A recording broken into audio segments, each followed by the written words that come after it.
Mantan pemain timnas akhiri karir sebagai pemain sepak bola. Sadil Ramdhani jadi incaran klub elit Bosnia FK Sarajevo.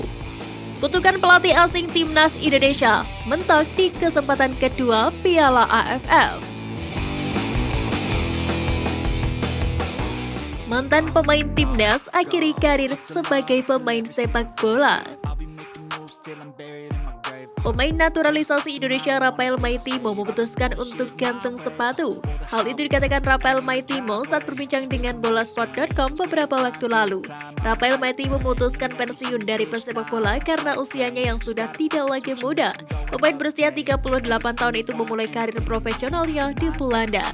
Pada 2010, Rafael Maitimo mengajukan diri untuk menjadi warga negara Indonesia. Namun proses naturalisasinya baru rampung pada 2012. Selama berkarir, Rafael Maitimo juga sempat membela timnas Indonesia.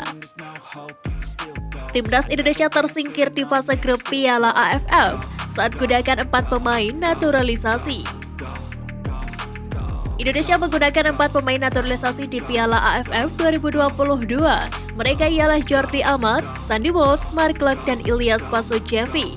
Jumlah 4 pemain naturalisasi merupakan yang terbanyak sepanjang timnas Indonesia ambil bagian di Piala AFF. Sebenarnya sebelum Piala AFF 2022, timnas Indonesia juga pernah menggunakan 4 pemain naturalisasi di Piala AFF. Namun apa hasil yang didapat timnas Indonesia?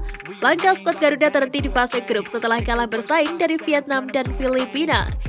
Diharapkan dengan pemain naturalisasi yang ada saat ini, timnas Indonesia dapat merengkuh gelar juara. Sadil Ramdhani jadi incaran klub elit Bosnia FK Sarajevo. Kabar menarik muncul dari pemain abroad Indonesia Sadil Ramdhani. Winger andalan timnas Indonesia itu dikabarkan menjadi incaran klub elit Bosnia dan Herzegovina FK Sarajevo. Sebagai informasi, Sadil Ramdhani berstatus tanpa klub saat ini. Kontrak sang pemain dengan klub kasta teratas Liga Malaysia Sabah FC telah berakhir pada 30 November lalu. Terbaru, salah satu media asing mengabarkan bahwa klub elit Bosnia FK Sarajevo mengincar Sadil. Pemain asal Indonesia itu diproyeksikan untuk menjadi pengganti salah satu penyerang andalan tim tersebut. Manajemen klub FK Sarajevo memiliki beberapa pemain incaran. Nama baru di ruang ganti FK Sarajevo bisa jadi pemain berusia 23 tahun Sadil Ramdhani. Bunyi pernyataan dari Sport. Target Witan Sulaiman bersama timnas Indonesia di Piala AFF 2022. Pemain timnas Indonesia Witan Sulaiman memasang target tinggi di Piala AFF 2022. Pesepak bola yang kini merumput di Slovakia bersama AS Trenčín itu ingin membawa skuad Garuda menjadi yang terbaik. Piala AFF 2022 dijadwalkan bergulir pada 20 Desember sampai 16 Januari 2023. Timnas Indonesia masuk grup A bersama juara bertahan Thailand, Filipina, Kamboja, dan Brunei Darussalam. Pastinya target selalu menjadi juara di turnamen yang kami akan hadapi. Pasti ingin juara, ujar Witan. Sejauh ini timnas Indonesia belum pernah mencicipi gelar juara Piala AFF. Prestasi terbaik skuad Garuda di turnamen antar negara Asia Tenggara itu hanya menjadi runner-up pada tahun 2000, 2002, 2004, 2010, 2016, dan 2020. Ex-pemain timnas Indonesia ingin bawa pemain Belanda ke Indonesia. Mantan gelandang timnas Indonesia Rafael Maitimo berminat untuk membawa pemain-pemain dari Belanda ke tanah air. Lantas, apakah klub-klub Liga 1 2022-2023 berminat?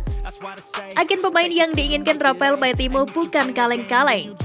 Pria kelahiran Rotterdam, Belanda itu ingin menjadi agen internasional klub Liga 1 2022-2023. Yang berminat mendatangkan pemain asal Belanda bisa menghubungi Rafael Maitimo. Akan tetapi Maitimo hanya ingin membawa pemain di atas 25 tahun saja, karena menurutnya pemain muda akan lebih bagus jika berkarir di Eropa. Kutukan pelatih asing timnas Indonesia mentok di kesempatan kedua Piala AFF. Terdapat kutukan terhadap pelatih asing timnas Indonesia. Pencapaian tim mereka cenderung mentok pada kesempatan kedua mereka tampil di Piala AFF. Lantas, bagaimana dengan Sintayong? Seperti diketahui, timnas Indonesia tengah melakoni pemusatan latihan atau TC di lapangan training center Bali United, Gianyar, Bali. Sebanyak 28 pemain dipanggil Sintayong untuk melakoni TC tersebut. Timnas Indonesia menargetkan gelar juara di Piala AFF 2022. Di edisi sebelumnya, Timnas Indonesia era Sintayong hanya mampu meraih posisi runner-up. Tim Garuda gagal juara usai kalah dari Thailand di babak final Piala AFF 2020. Tentu kita berharap Sintayong mampu mematahkan kutukan tersebut dan membawa skuad Garuda menjadi juara.